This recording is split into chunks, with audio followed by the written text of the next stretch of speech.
And ಹಾಗೆ ಪೂಜೆ ಮಾಡೋಣ ಅಂತ ಇದೆಲ್ಲ ಸ್ವಲ್ಪ ಇದು ಮಾಡ್ತೀನಿ. ಮುಂಚೆ ಇದೆಲ್ಲ ರಂಗೋಲಿ ಬಿಡ್ತಿದ್ದೆ. ಬಟ್ ಇವಾಗ ಏನಾಗಿದೆ ಅಂದರೆ ಇಲ್ಲಿ ಡೆಲಿವರಿ ಅವ್ರು ಬಂದಾಗೆಲ್ಲ ಅದು ರಂಗೋಲಿ ಮೇಲೇ ಕಾಲಿಡ್ತಾರೆ.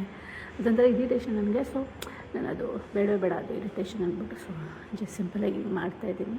ಹೊಸ್ಲಿಗೆ ಈ ಥರ ಎಲ್ಲ ಅರ್ಶಿನ ಕುಂಕುಮ ಇಟ್ಟು ರಂಗೋಲಿ ಹಾಕೋದ್ರಿಂದ ದೇವ್ರಿಗೊಂಥರ ಖುಷಿ ಆಗುತ್ತೆ. ಹೂವುಗಳಿಂದ ಅಲಂಕಾರ ಮಾಡಿ ನಮ್ಮ ಮನಸ್ಸು ಖುಷಿ ಆಗುತ್ತೆ. ಆ್ಯಂಡ್ ನಾವು ಹಿಂದೂಸ್ ಸೌತ್ ಇಂಡಿಯನ್ಸ್ ಆಗಿರೋದ್ರಿಂದ ಇದನ್ನು ನಾವು ಮಾಡೇ ಮಾಡ್ತೀವಿ ಆ್ಯಕ್ಚುಲಿ. ಸೊ ನನಗೊಂಥರ ಇದೆಲ್ಲ ಖುಷಿ ಕೊಡುತ್ತೆ. ಆಮೇಲೆ ಇದೊಂದು ಪುಟಾಣಿ ತುಳಸಿ ಗಿಡ. ಸೊ ಇದಕ್ಕೊಂದು ಸ್ವಲ್ಪ ಫ್ಲವರ್ಸ್ ಇಟ್ಟಿದ್ದೀನಿ. ಮಂಡೆ ಅದು ಸೈಡಲ್ಲಿ ಇದೆಯಲ್ಲ ದೀಪನ ವಾಶ್ ಮಾಡಿ ಹಚ್ತೀನಿ. ಸೊ ಇದು ಸ್ವಲ್ಪ ಕ್ಲೀನ್ ಮಾಡಿ ಅದನ್ನು ಕೆಲಸದವ್ರು ಅಲ್ಲಿ ಇಟ್ಟು ಹೋಗಿದ್ದಾರೆ. ಬಟ್ ಈ ಥರ ಒಂಥರ ಏನೋ ಪೂಜೆ ಇದೆಲ್ಲ ಅಂದರೆ ಏನೋ ಒಂಥರ ಖುಷಿ ಅನಿಸುತ್ತೆ ನನಗೆ. ಆ್ಯಂಡ್ ಇವಾಗ ವೆಜಿಟೇಬಲ್ ಪಲಾವ್ ಮಾಡೋಣ ಅಂತ ತರಕಾರಿನೆಲ್ಲ ಹೆಚ್ಚಿಟ್ಕೊಳ್ತಾ ಇದ್ದೀನಿ. ಎಲ್ಲರಿಗೂ ಗೊತ್ತೇ ಸಿಂಪಲ್ಲು. ಬಟ್ ಒಬ್ಬೊಬ್ರದ್ದು ಒಂದೊಂದು ಏನೋ ಸ್ಪೆಷಲ್ ಅಂತ ಇರುತ್ತಲ್ವ. ಸೊ ಹಾಗೆ ಸೊ ಕೆಲವೊಬ್ರು ರುಬ್ಬಕ್ಕೆ ಕಾಯಿ ಹಾಕ್ತಾರೆ, ಕಾಯಿ ಹಾಕಲ್ಲ. ಕೆಲವೊಬ್ರು ರುಬ್ಬಕ್ಕೆ ಹಾಕ್ದಲ್ಲೇ ಮಾಡ್ತಾರೆ. ಆ ಥರ ಡೂಯಿಂಗ್ ಸಮ್ ಯೂನಿಕ್ ಪಲಾವ್. ಇದೆಲ್ಲ ಫಸ್ಟು ನಾನು ಕಟ್ ಮಾಡ್ಕೊಂಡು ನೀರು ಹಾಕಿಟ್ಕೊಂಡ್ಬಿಡ್ತೀನಿ. I show you the recipe. Okay.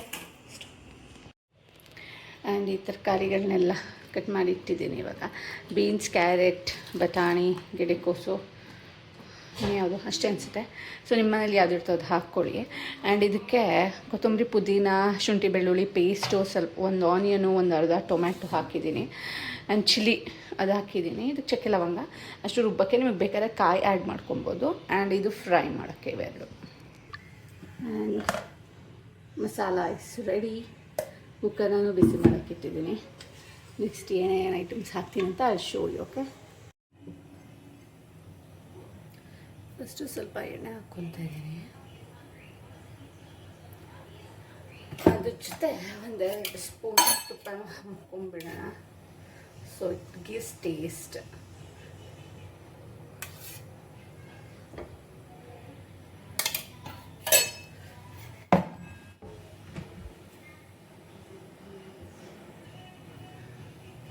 Few masala ಹಾಕ್ಕೊಳ್ಳೋಣ.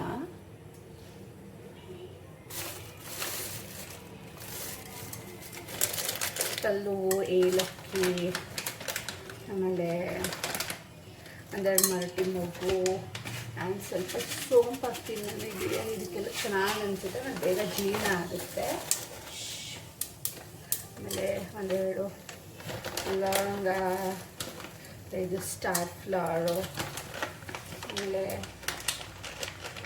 ಸ್ಮಾಲ್ ಮರಾಠಿ ಮೊಗ್ಗು, ಆಮೇಲೆ ದಿಸ್ ಇಸ್ ಜಾಪತ್ರಿ ಚುರೇಟು ಹಾಕ್ತೀನಿ. ಆ್ಯಂಡ್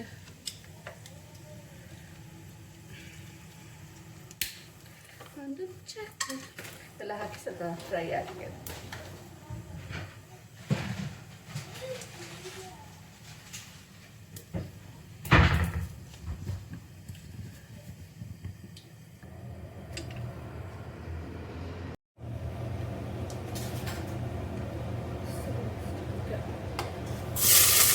ಆಮೇಲೆ ಕಟ್ ಮಾಡಿ ಇಟ್ಕೊಂಡಿದ್ದೇವೆ. ಇದು ಪುಟಾಣಿದ್ದು ಅಥವಾ ದೊಡ್ಡದು ಎಲ್ಲ ಅದಾಗಿರಲಿ.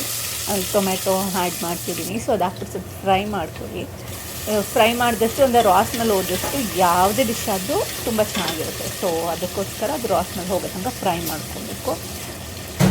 ಆಮೇಲೆ ಎಲ್ಲ ತೊಳೆದಿಟ್ಟಿದ್ವಲ್ಲ ವೆಜಿಟೇಬಲ್ಸು, ಸೊ ಅದನ್ನು ಇನ್ನೊಂದ್ಸತಿ ವಾಶ್ ಮಾಡ್ಕೊತಿದ್ದೀನಿ.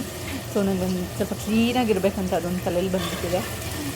ಸೊ ಅದಾದಮೇಲೆ ಇನ್ನೊಂದ್ಸತಿ ವಾಶ್ ಮಾಡಿ ಆ ವೆಜಿಟೇಬಲ್ಸ್ ಎಲ್ಲ ಆ್ಯಡ್ ಮಾಡ್ಕೊತಿದ್ದೀನಿ. ಇಷ್ಟೇ ವೆಜಿಟೇಬಲ್ಸ್ ಎಲ್ಲ ನಾನು ಕ್ಯಾರೆಟ್, ಬೀನ್ಸ್, ಆಲೂಗೆಡ್ಡೆ, ಗೆಡ್ಡೆಕೋಸು, ಆಮೇಲೆ ಬಟಾಣಿ ಇಷ್ಟು ಹಾಕ್ತಿದ್ದೀನಿ. ನಿಮಗೆ ಇನ್ನು ಅದು ಕಾಲಿಫ್ಲವರು, ಆಮೇಲೆ ಕ್ಯಾಪ್ಸಿಕಮ್ ಅದೆಲ್ಲ ಹಾಕ್ಬೋದು. ಯಾವ್ದು ವೆಜಿಟೇಬಲ್ಸ್ ಇದೆಯೋ ಅದೆಲ್ಲ ಹಾಕಿ. ಕಾಳಿನ ಸೀಸನ್ ಇದ್ದಾಗ ಯಾವ ಕಾಳು ಸಿಗುತ್ತೋ ಅದೆಲ್ಲ ಹಾಕಿ. ಸೊ ಆಮೇಲೆ ಇದಕ್ಕೆ ಸ್ವಲ್ಪ ಸಾಲ್ಟ್, ಆಮೇಲೆ ಸ್ವಲ್ಪ ಟರ್ಮರಿಕ್ ಆ್ಯಡ್ ಮಾಡ್ತಾಯಿದ್ದೀನಿ. ಸೊ ಇದು ಆ್ಯಡ್ ಆದಮೇಲೆ ಸ್ವಲ್ಪ ಫ್ರೈ ಮಾಡೋಣ. ಒಂದು ನಿಮಿಷ ತರಕಾರಿ ಜೊತೆ ಅದು ಸಾಲ್ಟ್ ಸ್ವಲ್ಪ ಹಿಡೀಲಿ ಅಂತ. ಸೊ ಅದಾದಮೇಲೆ ನೋಡಿ ಸ್ವಲ್ಪ ಕಲರ್ ಚೇಂಜ್ ಆಗಿದೆ. ಇವಾಗ ರುಬ್ಬಿಟ್ಟಿದ್ವಲ್ವ ಮಸಾಲ ಅದನ್ನು ಆ್ಯಡ್ ಮಾಡ್ಕೊತಿದ್ದೀನಿ. ಸೊ ಈ ಮಸಾಲ ಆ್ಯಡ್ ಮಾಡಿದ್ಮೇಲಂತೂ ಅರೋಮಾ ಸಕ್ಕತ್ತಾಗಿ ಬರುತ್ತೆ. ಅದು ಈ ಗ್ರೀನ್ ಕಲರಲ್ಲಿ ನೀವು ಏನೇ ಐಟಮ್ಸ್ ಮಾಡಿ ಇಟ್ ಸ್ಮೆಲ್ಸ್ ಹೆವೆನ್. ಆಮೇಲೆ ಟೇಸ್ಟ್ ಅಷ್ಟೇ ಸಕ್ಕತ್ತಾಗುತ್ತೆ. ನಾಟಿ ಸ್ಟೈಲ್ ಅದು. ನಮ್ಮಂತೂ ಈ ರೆಡ್ ಕಲರ್ ಬಿರಿಯಾನಿ ಅಥವಾ ಚಿಕನ್ ಫ್ರೈ ಏನೇ ಇದ್ರೂ ನನಗೆ ಈ ಗ್ರೀನ್ ಕಲರ್ ನೋಡಿದ ತಕ್ಷಣ ಸಖತ್ತು ಇಷ್ಟ. ಆಮೇಲೆ ಫೇವ್ರೇಟ್ ಸಹ. ಅಲ್ಲಿ ಇದಕ್ಕೆ ತೊಳೆದಿಟ್ಟಿದ್ನಲ್ವ ಅಕ್ಕಿ, ಅದನ್ನು ಆ್ಯಡ್ ಮಾಡ್ತಿದ್ದೀನಿ. 1 ಗ್ಲಾಸ್ ಅಕ್ಕಿಗೆ 2 ಗ್ಲಾಸ್ ನೀರು ಅಥವಾ 1 ಹಾಕಿದ್ರೆ ಸ್ವಲ್ಪ ಉದ್ದುದ್ರಾಗಿ ಪಲಾವ್ ಅಥವಾ ರೈಸ್ ಬಾತ್ ಎಲ್ಲ ರೆಡಿ ಆಗುತ್ತೆ. ಸೊ ನಾನು 1 ಹಾಕ್ತೀನಿ. 1 ಗ್ಲಾಸ್ ಅಕ್ಕಿಗೆ 1 ನೀರು ಹಾಕ್ತೀನಿ. ಸೊ ಅದೇ ಅಳತೆ ಮೇರೆಗೆ ಅದೇ ನೀವು ಎಷ್ಟು ಹಾಕ್ತೀರೋ ಅದ್ರ ಡಬಲ್, ಓಕೆನಾ. ಫುಲ್ ಸಾಫ್ಟ್ ಆಗಬೇಕಂದ್ರೆ 1 ಗ್ಲಾಸ್ ಅಕ್ಕಿಗೆ 2 ಗ್ಲಾಸ್ ನೀರು ಹಾಕಿದ್ರೆ ಪರ್ಫೆಕ್ಟಾಗಿರುತ್ತೆ. ಸೊ ನಾನು 1/4 ಗ್ಲಾಸ್ ಕಮ್ಮಿ ಹಾಕ್ತೀನಿ ಉದ್ದುದ್ರಾಗಿರಲಿ ಅಂದ್ಬಿಟ್ಟು. ಸೊ ಇದಾದಮೇಲೆ ನಿಮಗೆ ಬೇಕಂದರೆ ಸ್ವಲ್ಪ ಲೆಮನ್ ಹಿಂಡ್ಕೊಬೋದು. ಈ ಟೈಮಲ್ಲಿ ಕೆಲವೊಬ್ರು ಇದಕ್ಕೆ ಮೊಸರೆಲ್ಲ ಹಾಕ್ತಾರೆ. ಸೊ ನಮ್ಮದು ಅದೆಲ್ಲ ಅದೇ ಇದಕ್ಕೆ ಹಾಕಲ್ಲ ನಾನು. ಸೊ ಇವಾಗ ಬಾಯ್ಲ್ ಆಗ್ತಿದೆ. ಸೊ ಇವಾಗ ಒಂದು ಸ್ವಲ್ಪ ಟೇಸ್ಟ್ ನೋಡಿಬಿಟ್ಟು ಆಮೇಲೆ ಮುಚ್ಚಿಟ್ಬಿಡೋಣ. 1-2 ವಿಷಲ್ ಓಡಿಸಿದ್ರೆ ಸೂಪರ್ ಯಮ್ಮಿ ಪಲಾವ್ ರೆಡಿ ಆಗುತ್ತೆ. ಆ್ಯಂಡ್ ಇವಾಗ 2 ವಿಷಲ್ ಓಡಿಸ್ತಾ ಇದ್ದೀನಿ. 2 ವಿಷಲ್ ಓಡಿಸಿ ನಾನು ಕಮ್ಮಿ ಮಾಡಿಬಿಡ್ತೀನಿ ಫುಲ್ಲು 1 5 ಮಿನಿಟ್ಸು. ಆಗ ಇನ್ನೊಂದು ಸ್ವಲ್ಪ ಸಾಫ್ಟಾಗಿ ತಿನ್ನೋಕ್ಕೆ ಈಸಿ ಆಗುತ್ತೆ ಮಕ್ಕಳಿಗೆ. ಆಮೇಲೆ ಮುಂಚೆ ಚೆನ್ನಾಗಿ ಬೆಂದಿಲ್ಲ ಅಂದ್ರೂ ಬೇಯುತ್ತೆ. ಸೊ ಅದಕ್ಕೋಸ್ಕರ 2 ವಿಷಲ್ ಆದಮೇಲೆ ಕಮ್ಮಿ ಮಾಡಿಕ್ಕಿರ್ತೀನಿ 5 ನಿಮಿಷ. ಅದಾದಮೇಲೆ ಆಫ್ ಮಾಡಿ ಅದು ವಿಷಲೆಲ್ಲ ಪ್ರೆಷರೆಲ್ಲ ಹೋದ್ಮೇಲೆ ಓಪನ್ ಮಾಡಿದೆ. Wow, it smell so yummy. ಸಕ್ಕತ್ತಾಗಿತ್ತು. ನನಗಂತೂ ಪಲಾವ್ ಅಂತೂ ತುಂಬ ಫೇವ್ರೇಟು. ಸೊ ಸೂಪರಾಗಿತ್ತು. ಯಮ್ಮಿ ಸಕ್ಕತ್ತಾಯಿತು. ನೀವು ಒಂದು ಸರಿ ಟ್ರೈ ಮಾಡಿ, ಓಕೆ. ಆ್ಯಂಡ್ ಹೇಗಿತ್ತಂತ ಕಮೆಂಟ್ ಮಾಡಿ. Thanks for watching. Love you all. Bye.